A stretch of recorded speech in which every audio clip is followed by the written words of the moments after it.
متابعين الاعزاء، سلام الله عليكم ورحمه وبركاته. ازيكم عاملين ايه؟ يا رب تكونوا بخير. النهارده هنعمل اكله اقتصاديه مش مكلفه خالص. بصدر فرخه واحد بس هنأكل 4 افراد، بل اكتر كمان. احنا هنجيب معانا عدد 3 بيضه و2 كوبايه زبادي، وهنقلبهم مع بعض بالشكل ده. نقلب كويس جدا، ندمجهم. معانا ملح وفلفل. طبعا لو حابه تحطي اي نوع تاني بهارات عادي، بس هو الملح وفلفل كفايه جدا. ودي معلقه او معلقتين جبنه كريمي ان وجد، ما كانش موجود مش مشكله. ونقلبهم برضو مع بعض كده بالشكل ده. طبعا انا خدتهم ركنتهم على جنب. دول عدد 2 بصلة، او ممكن بصلة كبيرة هتأدي الغرض معايا. طبعا قشرتها خرطتها بالشكل ده، شرايح صغيرة جدا.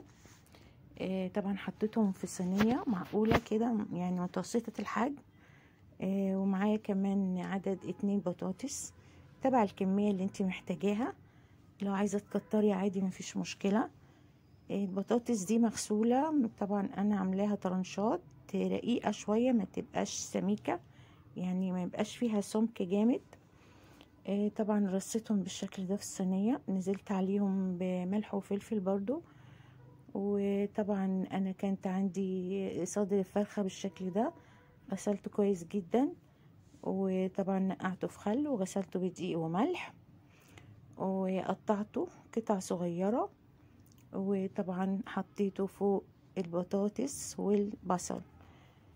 طبعا اهم حاجة الملح والفلفل معانا. طبعا بعد كده هنزل بالخليط اللي انا قبل كده سبق وجهزتهم، اللي هو عبارة عن ايه؟ عبارة عن البيض والزبادي والجبنة الكريمي بالشكل ده.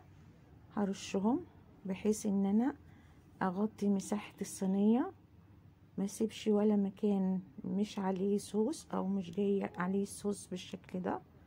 هقفل الصينية كويس جدا بالصوص، على اساس كله يشرب معايا وكله ياخد من الطعم، لان الخلطة دي طعمها جميل جدا وهي اللي بتطعم معايا الاكلة بالشكل الجميل ده. وكمان معايا ربع الكوباية زيت، وهنا غطيتهم بورق زبدة.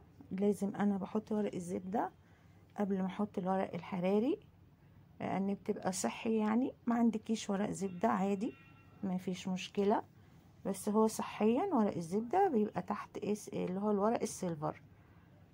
انا كده هقفل كويس جدا ودخلتهم الفرن.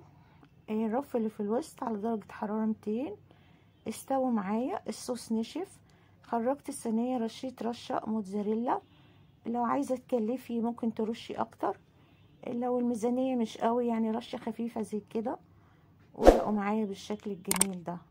طبعا الجبنة الموتزاريلا خدت تحت الشواية 5 دقايق، طعمها جميل.